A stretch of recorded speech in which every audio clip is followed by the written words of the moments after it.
الحمد لله رب العالمين والصلاة والسلام على رسوله الكريم وعلى آله وصحبه أجمعين أما بعد.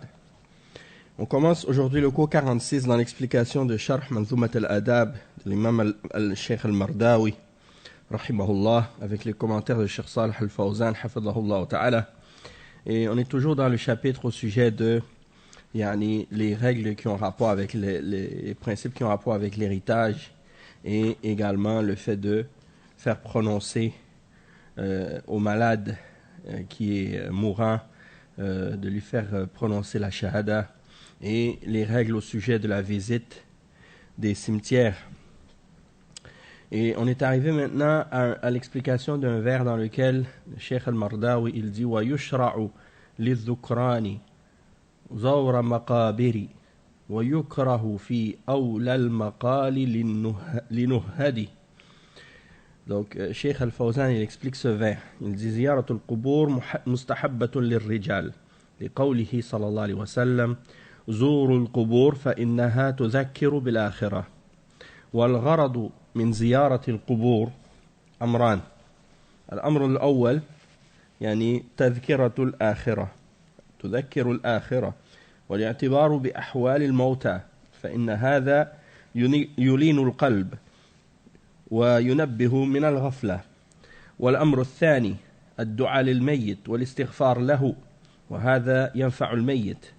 فزيارة القبور الشرعية فيها منفعتان: منفعة للحي وذلك بالاعتبار والاتعاظ، ومنفعة للميت وذلك بالدعاء له.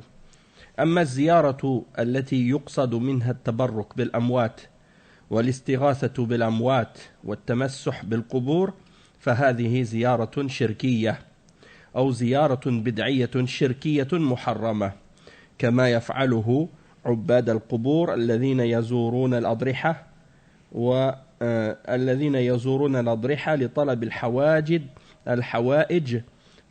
الحوائج وللدعاء عندها.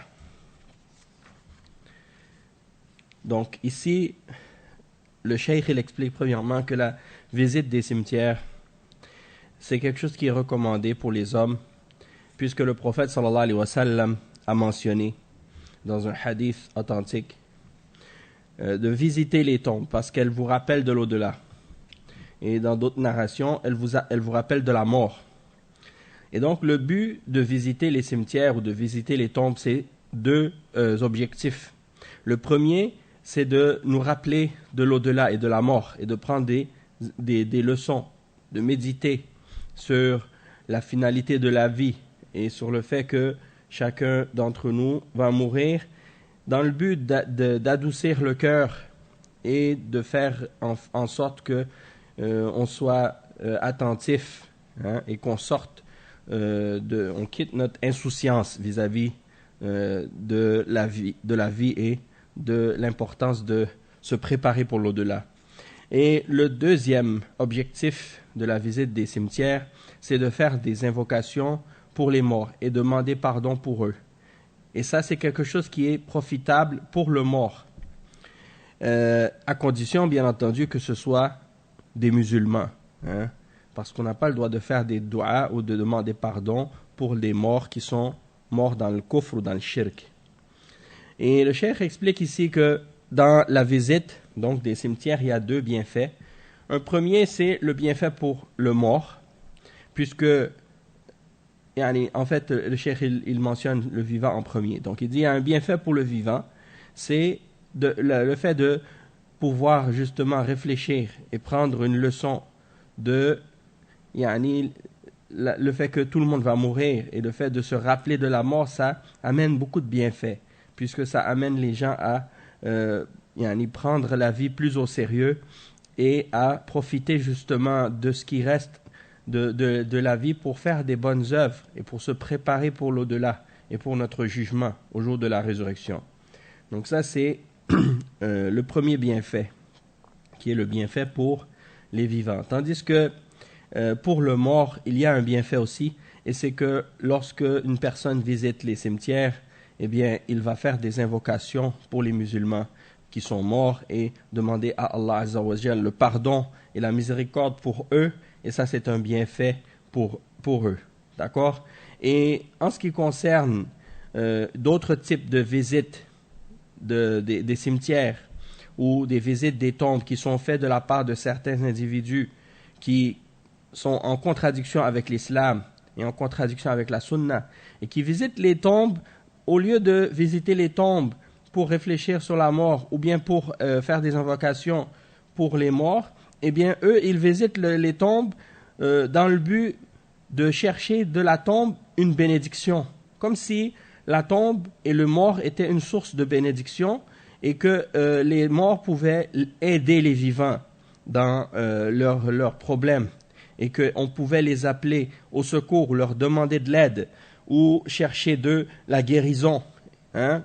Et ça, c'est ce qu'on retrouve chez beaucoup d'entre les mushrikines qui ont dans leur culture ou dans leur tradition ou dans leur croyance ou dans leur religion le culte des morts, le culte des ancêtres. Hein? Et ça, on le retrouve presque partout dans les cultures des mushrikines à travers le monde, que ce soit en Afrique, que ce soit en Asie, que ce soit en Amérique du Sud ou ailleurs, même en Europe. Il y a différentes cultures, ils vénèrent leurs morts et ils les adorent en dehors d'Allah et parfois même ils les prennent pour des divinités. Et ils vont à leur tombe faire des pèlerinages et chercher de la bénédiction et des invocations qu'ils leur adressent. Hein. Au lieu d'invoquer Allah, ils invoquent les morts. Et ça, il n'y a pas de doute que c'est du shirk. Et ce genre de visite des tombes est strictement interdite en islam. Et c'est une forme de visite qui est déjà une bid'ah dans la religion et une forme de shirk également, puisque c'est contraire au tawhid et à l'unicité d'Allah dans son adoration, puisqu'on n'a pas le droit d'adorer personne d'autre que lui. Et donc, c'est ce que font malheureusement les adorateurs des tombes, ceux qu'on appelle parfois en arabe aussi al-quburiyun, les gens qui vénèrent les morts et qui vénèrent les tombes et qui vont au tombeau pour chercher des choses, de la bénédiction ou demander qu'un besoin soit réglé pour eux de la part des morts et pour faire des du'as ou d'autres sortes d'adorations, même parfois des sacrifices d'animaux ou autres. Donc il n'y a pas de doute que ça c'est haram et que c'est des bid'ah et c'est du shirk.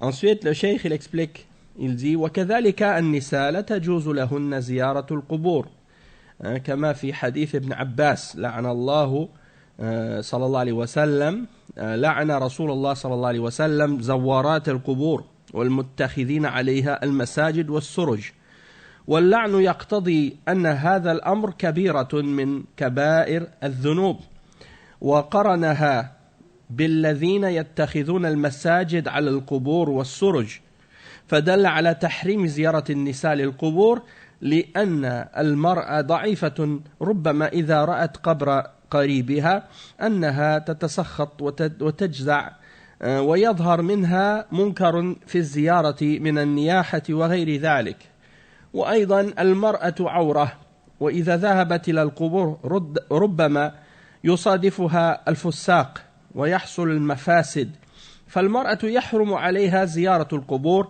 وأما قول أم عطية رضي الله عنها نهينا عن اتباع الجنائز ولم يعزم علينا فيكفي قولها نهينا عن اتباع الجنائز وأما قولها لم يعزم علينا فهذا رأيها هي وكذلك كون عائشة رضي الله عنها زارت قبر أخيها عبد الرحمن هذا لا يدل على الجواز لأنه اجتهاد منها وربما أنه لم يبلغها حديث لعن زوارات القبور ولا حجة في قول أحد أو فعل أحد غير الرسول صلى الله عليه وسلم فإذا الزيارة المحرمة هي الزيارة الشركية أو البدعية وكذلك زيارة النساء للقبور وإنما هذا مقتصر على الرجال ومقتصر على ما جاءت به السنة من مقاصد الزيارة. Donc le cheikh il explique ici maintenant que de même que la visite des femmes pour les cimetières c'est interdit. Et le cheikh il dit ce n'est pas permis. Et il y a à ce sujet un hadith qui est rapporté selon Abdullah ibn Abbas radiyallahu anhuma par At-Tirmidhi dans son Sunan, également par An-Nasa'i, également dans son Sunan. Et il mentionne dans ce hadith que le messager d'Allah sallallahu alayhi wa sallam a maudit les femmes qui visitent les cimetières.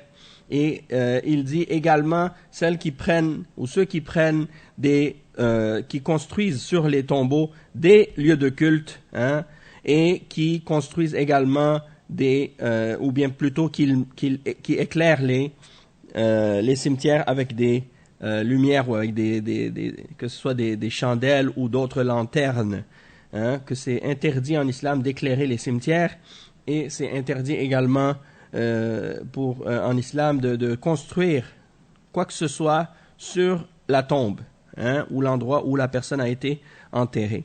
Contrairement à ce qui se fait malheureusement dans beaucoup de pays musulmans, où on construit sur les tombes des pierres, ou bien on met des autels, ou bien on met des constructions, ou bien il y a toutes sortes d'autres choses sur la tombe. Tout ça, ça a été interdit. Il ne doit pas y avoir sur la tombe rien de surélevé, et encore moins des mausolées ou des mosquées ou des tombes. Allah al-Musta'an. Beaucoup de soufis ont introduit dans le monde musulman cette bid'a, de même que les Shia, Rafida. Ils ont introduit dans le monde musulman ce genre de bid'a qui a amené beaucoup de gens à tomber dans le shirk, hein, du fait qu'ils ont construit sur les tombes des dômes et des mausolées et des mosquées même, hein. Et les gens vont dans ces mosquées-là parfois pour visiter les tombes et pour faire des pèlerinages aux tombes, et ils tombent parfois à cause de ça dans le shirk, parce qu'ils font des invocations pour les morts et ils se prosternent devant les tombes, et ils font même des tours en circulant autour de la tombe de la personne, comme si c'était un endroit pour faire le tawaf, hein, comme la Kaaba, hein, puisque la Kaaba c'était une des premières mosquées construites sur terre, et il est légiféré de faire le tawaf autour de la Kaaba, mais aucun autre endroit sur terre peut, disons, être comparé à la Kaaba, puisque la Kaaba, ce n'est pas une tombe, hein, c'est une mosquée, c'est un lieu de culte. Et Allah Azza wa Jal nous a légiféré de faire le tawaf autour. Tandis que de faire le tawaf autour d'autres endroits que la Kaaba, hein, une tombe ou une mausolée ou quelque chose de ce genre, et ça c'est strictement interdit et c'est une bid'a. Et c'est du shirk également, puisque c'est une adoration qu'on fait et qui n'a pas été légiférée et qui est offerte à un mort.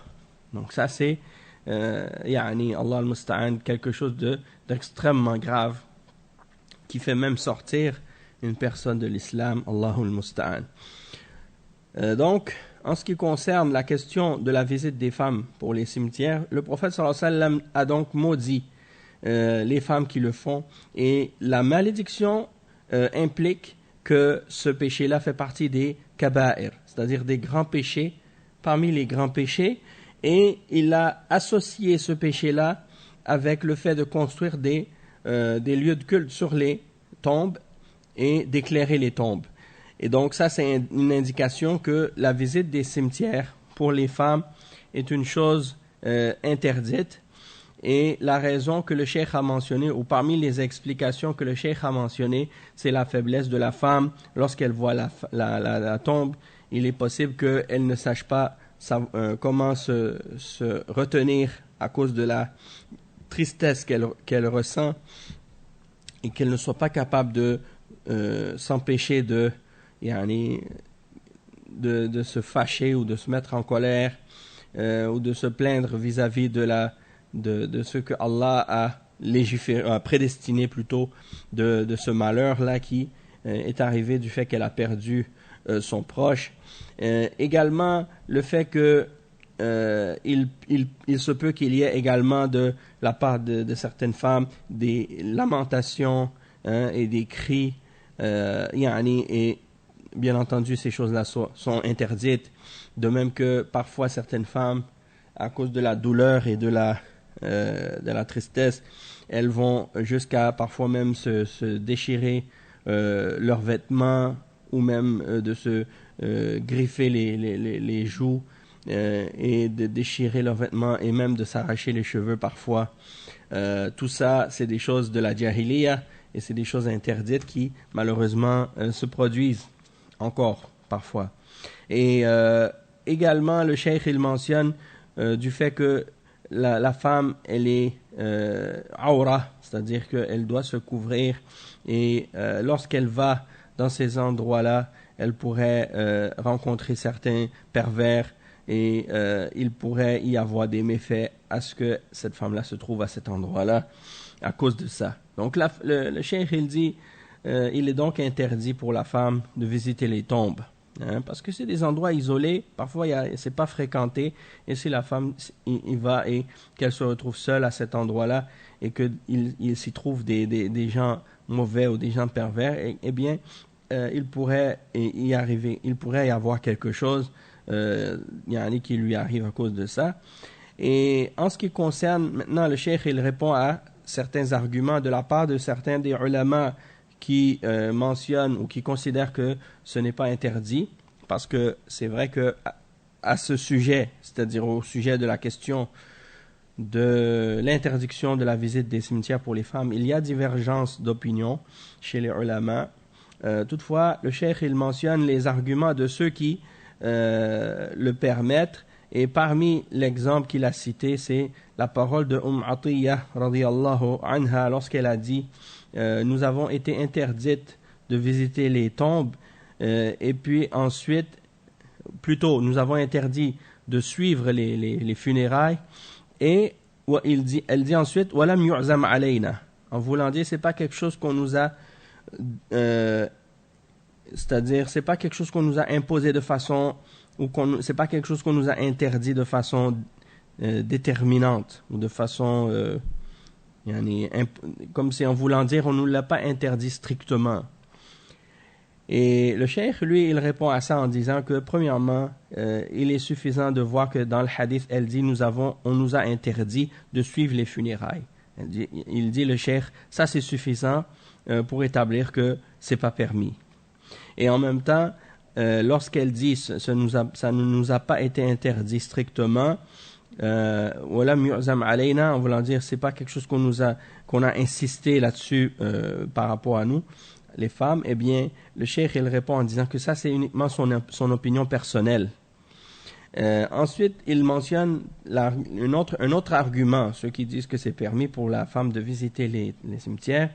Il mentionne comme argument le fait que Aïcha radiyallahu anha a visité la tombe de son frère Abdurrahman, et le cheikh il dit que ça ne prouve pas que cela est permis, et il dit que c'est possible que ce soit uniquement un ijtihad, un effort de jugement de sa part, et c'est possible que le hadith en question qui maudit les femmes qui visitent les cimetières ne lui était pas parvenu à ce moment-là, donc elle connaissait pas, elle n'était pas au courant de cette interdiction-là à ce moment-là. Il n'y a donc pas de preuve dans la parole de quiconque ou dans l'action de quiconque autre que le messager d'Allah sallallahu alayhi wa sallam.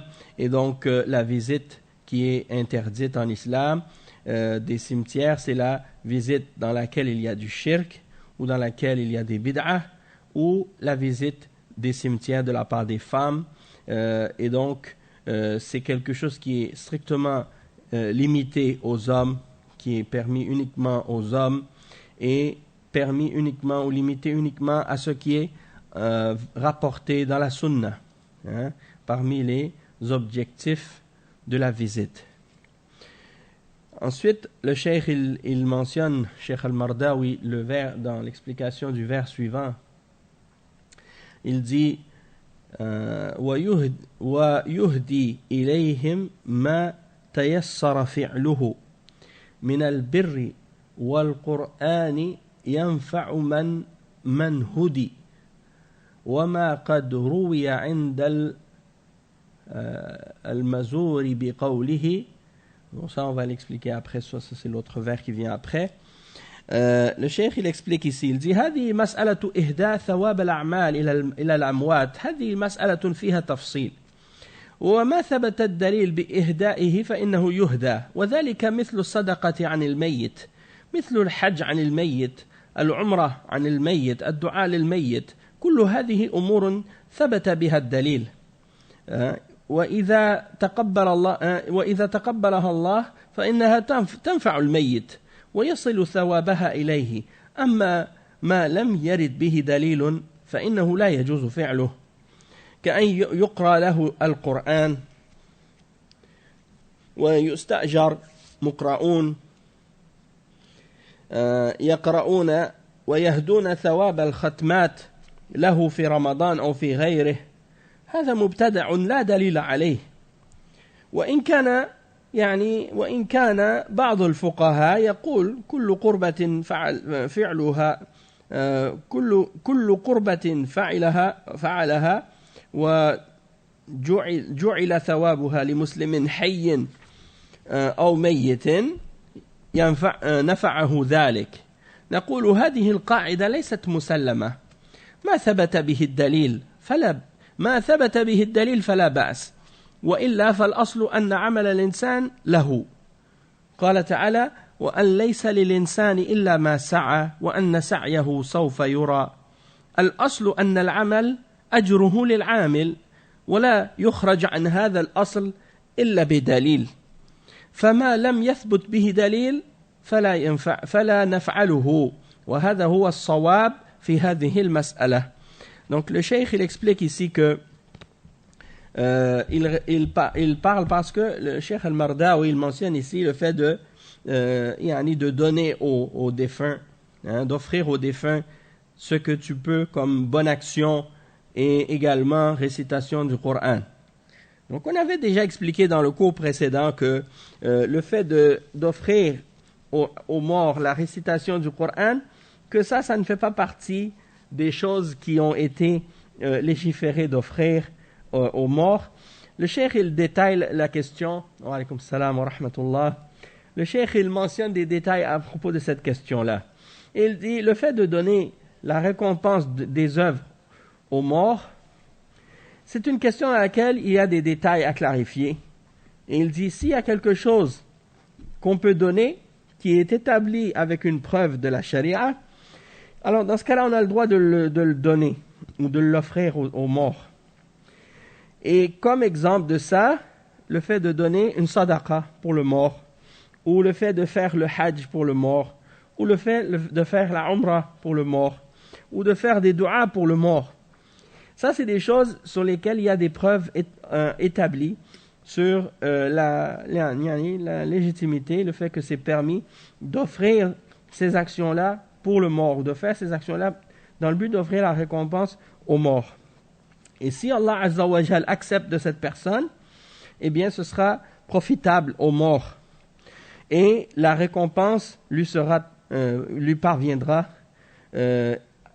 Inch'Allah. Tandis que ce que les gens font de ce genre d'offrande, de leurs œuvres pour les morts, qui n'a pas été établi avec une preuve de la charia, eh bien, il n'est pas permis de le faire à ce moment-là. S'il n'y a pas de preuve à son sujet, ce n'est pas permis de le faire, comme l'exemple de la récitation du Coran pour le mort, et d'offrir aux morts la récompense d'avoir récité le Coran. Il dit cela n'a pas été rapporté par une preuve, et donc il n'est pas permis de faire ce genre de choses. Et il dit que ni de lire pour le mort, ni d'engager ou de louer les services de certains récitateurs pour qu'ils récitent le Coran et pour qu'ils offrent la récompense d'avoir terminé le Coran, que ce soit dans le Ramadan ou autre que le Ramadan. Le cheikh il dit ça c'est des œuvres qui sont innovées. Il n'y a aucune preuve dans la charia pour justifier ce genre de choses.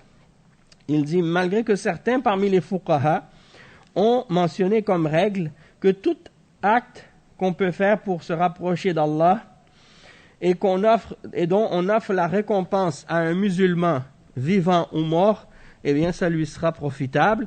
Le cheikh il dit cette règle, elle n'est pas acceptée. On ne peut pas l'accepter puisque elle n'est pas supportée par une preuve. Donc on peut dire que de façon générale, la règle c'est la suivante. Ce qui a été supporté par une preuve, il n'y a pas de mal dans ce cas d'offrir la récompense de ces actes-là pour le mort. Sinon, la base, c'est que les œuvres d'une personne, eh bien, c'est-à-dire les œuvres d'une personne, elles sont pour lui-même. Ça, c'est la règle de base en islam. Comme Allah Azza wa Jalla il mentionne dans le verset 39, dans Surat An-Najm, وَأَنْ لَيْسَ لِلْإِنسَانِ إِلَّا مَا سَعَى وَأَنَّ سَعْيَهُ سَوْفَ يُرَى. C'est-à-dire, n'est-ce pas que l'homme n'aura rien d'autre que ce qu'il a fait comme effort et que son effort, c'est ça ce qu'on lui montrera, en voulant dire que la récompense d'une personne, eh bien, c'est uniquement à partir de ce qu'il a fait comme effort pour lui-même. Et donc, la base, c'est que la personne reçoit la récompense de ce qu'il a fait lui-même. Il dit ولا يخرج عن هذا الأصل إلا بدليل. On n'a pas le droit de sortir de cette règle-là ou de ce fondement-là, excepté avec une preuve de la charia pour le justifier. Et ce qui n'est pas basé sur une preuve, alors on n'a pas le droit de le faire à ce moment-là. Et ça, c'est la position correcte au sujet de cette question. Le fait de réciter par exemple le Coran pour le mort, puisque c'est une bid'a, effectivement, la personne qui le fait, elle a un péché en le faisant, puisque la bid'a, c'est un égarement. Et non seulement il n'aura pas de récompense pour avoir fait cet acte-là, mais en plus il aura une punition. Oui, parce que le fait de faire des bid'a, c'est quelque chose qui est blâmable, et c'est quelque chose qui est interdit. Donc c'est haram et plus. Haram avec quelque chose de plus encore, puisque c'est un égarement. Donc c'est plus dangereux que ce qui est simplement haram. Et donc ça c'est à ce sujet. Et il y avait la parole de Cheikh Ibn Uthaymin que je pense que je t'avais envoyé la dernière fois, et où il détaille plus, même il ramène plus d'explications encore que ce que le Cheikh Al-Fawzan a mentionné ici. Donc c'est très très bénéfique. Puisque j'avais dit que c'était le cours 46, mais en vérifiant, là je regarde puis je vois que effectivement c'était pas le cours 46 aujourd'hui, mais plutôt le cours 48. Je m'étais trompé au dernier cours. Donc ça c'est une chose à corriger. Et puis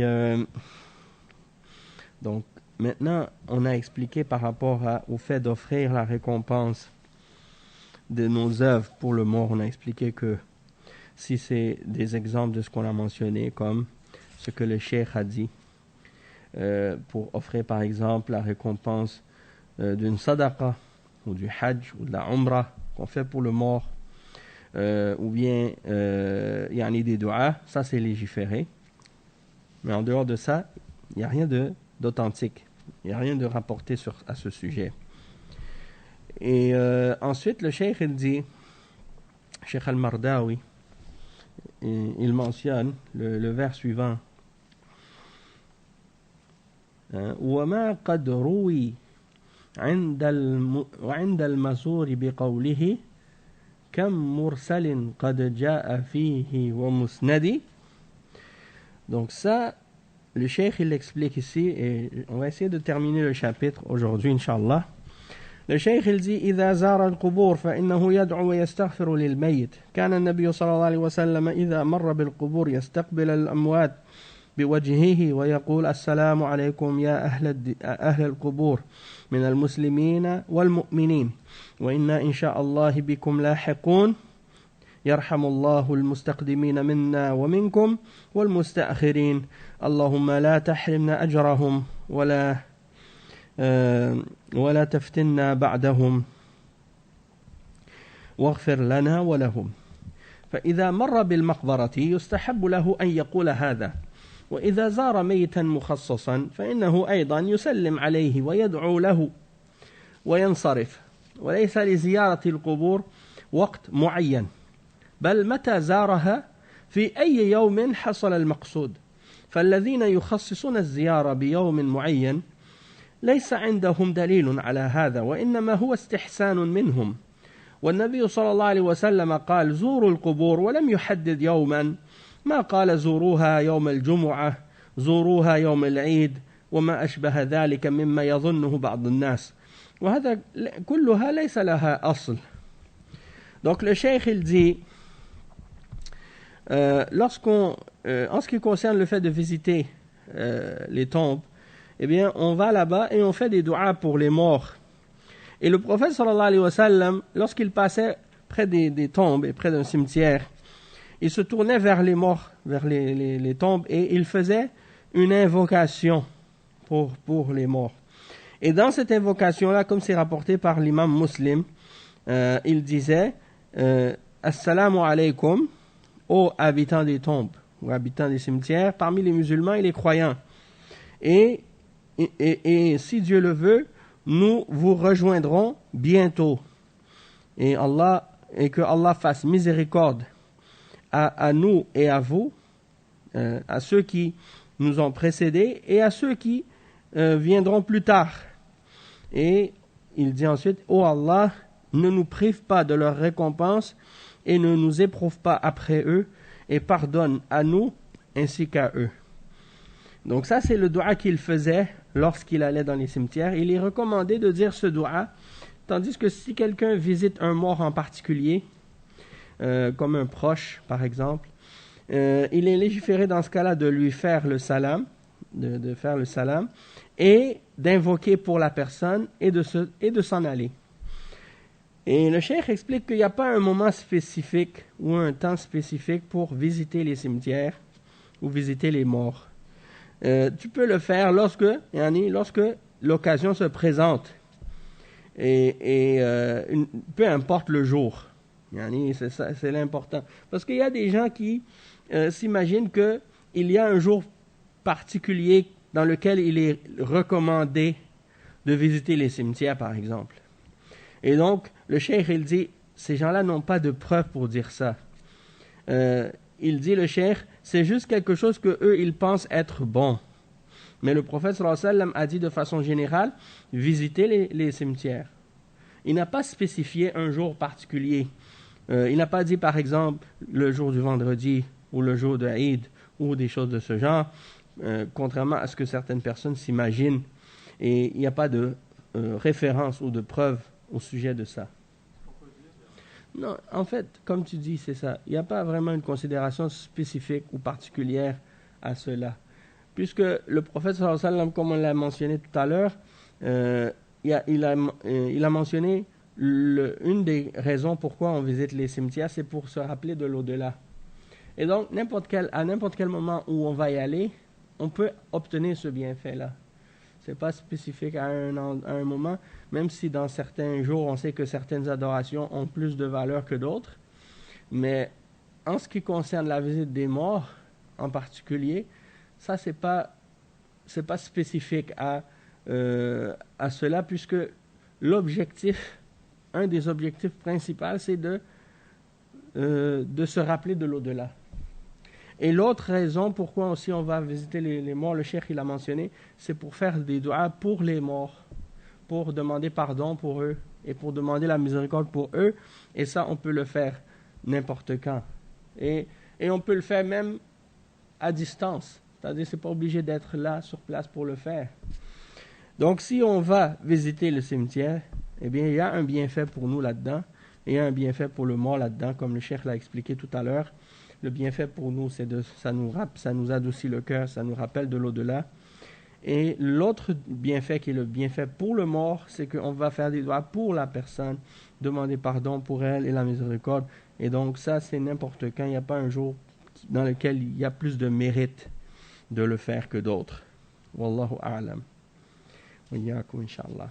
Après, le dernier vers que le cheikh al-Mardawi il a mentionné dans ce chapitre, c'est le suivant. Il dit ويكره تطييب القبور وسرجها وعن لثمها والأخذ من تربها زيدي. Donc, qu'est-ce que ça veut dire ça? Le cheikh il explique, il dit هذه الأمور محرمة عند زيارة القبور، يكره تطيب القبور، يعني جعل الطيب عليها، مما يرغب الزوار ويعلق قلوبهم بالقبر، سواء كان هذا الطيب من الطيب السائل أو من الطيب البخور، فلا يجوز جعل المباخر عند القبور ووضع العود فيها، هذا باطل لا يجوز. لا يجعل عند القبور أي نوع من الطيب، وكذلك لا يجوز إسراج القبور بأن يجعل عليها قناديل ومصابيح، لأن هذا يعلق قلوب العوام الجهلة بها، وقد لعن صلى الله عليه وسلم زائرات القبور والمتخذين عليها المساجد والسرج المصابيح. فلا يجوز إسراج المقبرة أو إسراج القبر، وكذلك يحرم الكتابة على القبر بأن يكتب عليه اسم الميت أو تاريخ وفاته أو ترجمة له. نهى صلى الله عليه وسلم عن الكتابة على القبور، لأن هذا وسيلة إلى الشرك وإلى تعظيم هذا القبر والغلو فيه. ونهى عن تجسيس القبور والبناء عليها، لأن هذا مدعاة إلى الغلو فيها، بل تجعل القبور كما كانت على عهد النبي صلى الله عليه وسلم في البقيع، يدفن الميت بترابه ويرفع عن الأرض قدر شبر، لأجل أن يعرف أنه قبر ولا يداس، ويوضع عليه نصيبتان عند أطرافه حتى يعلم حدود القبر، ولا يزاد على ذلك، لا تسريجا ولا كتابة ولا تجسيصا ولا بناء عليها. وكذلك نهى صلى الله عليه وسلم عن الصلاة عند القبور والدعاء عند القبور، لأن هذا وسيلة إلى الشرك. أما أنه يدعو للميت هذا مشروع، لأنه يدعو للميت فقط. هذه أمور يجب معرفتها في أحكام المقابر، لأن كثيرا من الناس غلوا في القبور وخالفوا ما نهى عنه الرسول صلى الله عليه وسلم، فبنوا عليها وصلوا عندها وتبركوا بها، ويأخذون من تربتها للبركة ويزخرفونها ويجعلون عليها القناديل والمجامر والطيب والسطور وغير ذلك من أمور الغلو. القبر يترك على ما هو عليه كما كان على عهد النبي صلى الله عليه وسلم ولا يزاد على ذلك. Donc le cheikh il explique pour terminer des règles par rapport aux cimetières et aux tombes. Et il dit, on va terminer avec ça, parmi les choses qui sont interdites dans la visite, dans la visite des cimetières, il est interdit de parfumer les tombes ou les cimetières pour inciter les gens à venir visiter. Il y a des gens, ils mettent parfois soit des parfums liquides, ou bien ils font brûler des encens dans les tombes et dans les cimetières. Et donc, on n'a pas le droit de faire ça. Hein?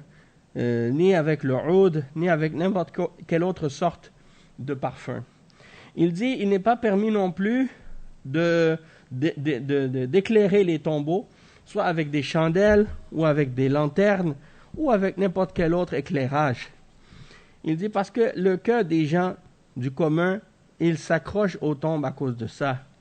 Et le prophète sallallahu alayhi wa sallam a maudit ceux qui font ça. Il a dit que le messager d'Allah sallallahu alayhi wa sallam a maudit les femmes qui visitent les cimetières, de même que les gens qui prennent qui construisent des mosquées sur les tombes, ainsi que qui mettent des bougies ou des lanternes sur les tombes. Donc il n'est pas permis de les éclairer. Il n'est pas non plus permis d'écrire sur les tombes. Donc on n'a pas le droit par exemple d'écrire le nom du mort. On n'a pas le droit par exemple d'écrire la date à quelle date il est mort. On n'a pas le droit non plus de mettre une biographie de la personne sur sa pierre. On n'a pas le droit de mettre de pierre tombale non plus. Toutes ces choses-là sont des choses qui sont des innovations qui ont été rajoutées. Et ça, c'est en partie une imitation des Juifs et des chrétiens. Et ça ne fait pas partie de l'islam. Et le cheikh, il dit que ça peut même être un moyen qui amène les gens à tomber dans le shirk et à vénérer les tombes et à exagérer au sujet des tombes. De même qu'il est interdit aussi de plâtrer les tombes ou de mettre de la chaux sur les tombes et de faire des dômes ou des constructions sur les tombes ou de faire des mausolées. Tout ça, c'est des choses qui amènent les gens à tomber dans l'exagération. Et le prophète sallallahu alayhi wa sallam, il dit à l'époque du prophète sallallahu alayhi wa sallam, dans le Baqi', il n'y avait rien de ça. Le mort, il est enterré avec la tombe, avec la terre qu'on a creusé le trou pour le mettre dans le trou. Et la terre qui reste, quand on met son corps dans la terre, on remet cette terre-là par-dessus. Et il dit, la seule chose qui est permise, c'est que tu vas mettre un empan, la longueur d'une main de terre, par-dessus tu fais une petite butte avec cette terre. Pourquoi? Pour que les gens sachent qu'il y a une tombe à cet endroit-là. Et qu'est-ce qui est permis? C'est de mettre une indication, une roche à la tête et aux pieds, pour que les gens sachent où est-ce qu'elle commence et où est-ce qu'elle se termine. Comme ça, les gens ne vont pas marcher sur la tombe, parce que ce n'est pas permis de marcher sur la tombe. Donc ça, c'est ce qui est permis. Et c'était comme ça à l'époque du prophète sallallahu alayhi wa sallam. Mais de mettre des choses, ou d'écrire des choses, ou de mettre des lumières, ou des choses de ce genre, tout ça c'est interdit. Pourtant, maintenant tu vois dans les cimetières musulmans, ici par exemple à Montréal, Allah musta'an, oui, il y a un cimetière ici, il y a un cimetière musulman. Mais tu vas voir qu'il y a le minimum, parce que le gouvernement ici, ils ordonnent certaines choses. On n'a pas le choix, malheureusement. Comme les cercueils. Et comme il faut qu'il y ait un nom écrit. Ouais, mais ça c'est contraire à l'islam, mais c'est parce qu'on n'a pas le choix. Malheureusement. Ça, c'est une des conséquences négatives de se faire enterrer dans un pays non musulman et de vivre dans des pays non musulmans. Et en fait, ici, tu vas voir qu'il y en a, malgré qu'ils ont décidé de faire le minimum, il y en a qui viennent, ils rajoutent des clôtures, il y en a qui rajoutent même qui viennent mettre des lumières, il y en a qui viennent rajouter des fleurs, il y en a qui viennent même mettre des sortes de fontaines, il y a tout, du marbre et des choses de ce genre. Donc tout le monde veut rajouter quelque chose. Oui, dans les pays musulmans aussi, malheureusement, c'est devenu comme ça aussi, parce qu'ils ont contredit la sunna du messager sallallahu alayhi wa sallam, et ils ont contredit les règles de l'islam à ce sujet-là. Et c'est l'ignorance aussi, comme tu dis. Donc quand quelqu'un est mort, un proche il est mort, les autres ils ont vu, lui regardez qu'est-ce qu'il a construit, c'est un gros truc là, ça c'est important, c'est bien. Là, ils vont dire, moi aussi je veux, quand je vais être mort, qu'on va faire ça pour moi. Et les autres, ils vont dire, regardez lui, il n'a rien mis sur la tombe de son frère, de son oncle, ça veut dire, il est pas, il donne pas l'importance, il aime pas, il n'a pas respecté. Tout ça devient une compétition. At-tafakhur. At-tafakhur. Les gens, chacun, il veut montrer qu'il est plus important que l'autre, ou qu'il est plus fier que l'autre. Et l'autre, il dit, moi, si je dépense beaucoup, quand moi je vais être mort, ils vont faire beaucoup pour moi aussi. Et ça devient une compétition. Et c'est ça la jahiliya. Nasallallahu al-afiyah. Donc le cheikh, il dit, qu'est-ce qui est permis? C'est de faire les doigts pour le mort, pour demander pardon pour le mort. Et il dit, parce que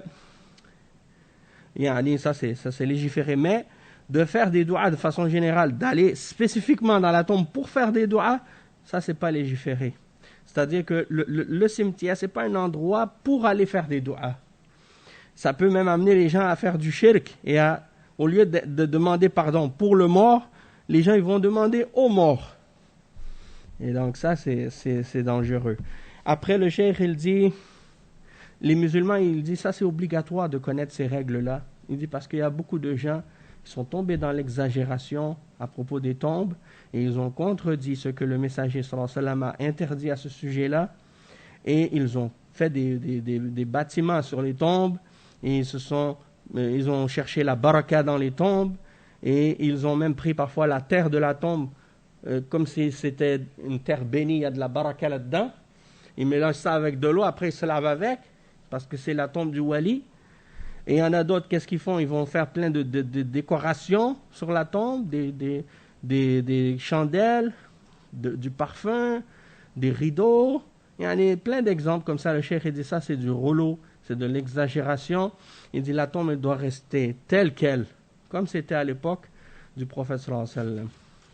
Et effectivement, en Arabie Saoudite, quand tu vois, ils ont vraiment fait beaucoup d'efforts pour garder les choses comme selon la sunna.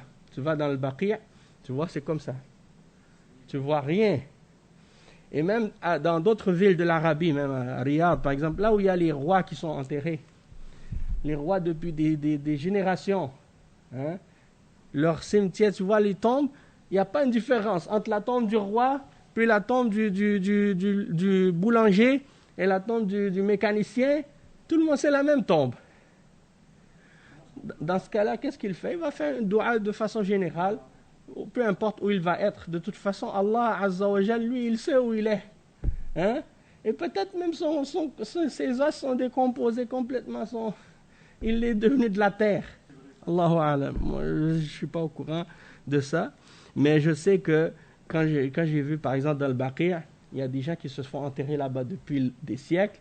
Et quand ils ont, par exemple, fini une section qui a été remplie, eh bien, ils vont réutiliser une autre section où il y avait déjà eu des gens enterrés, mais qui sont complètement décomposés. Ils réenterrent des gens à cet endroit-là aussi, je pense. Donc, moi, je ne sais pas, je ne connais pas dans la sunna. Vous avez lu ça dans la sunna? Ou bien c'est l'opinion que les gens, qu'est-ce qu'ils disent? Oui. Ok. Mais en tout cas, moi, si vous trouvez un hadith là-dessus, oui, c'est ça. Non, je comprends. Moi, je ne connais pas non plus. Donc, on va questionner, on va chercher la réponse là-dessus. On va regarder s'il y a des preuves, des hadiths ou des gens, des ulama qui ont parlé de ça. Et quand on le trouve, Inch'Allah, on va clarifier cette question-là, Inch'Allah. وإياكم إن شاء الله سبحانك اللهم وبحمدك أشهد أن لا إله إلا أنت أستغفرك وأتوب إليك وصلى الله وسلم على نبينا محمد وعلى آله وصحبه أجمعين والسلام عليكم ورحمة الله وبركاته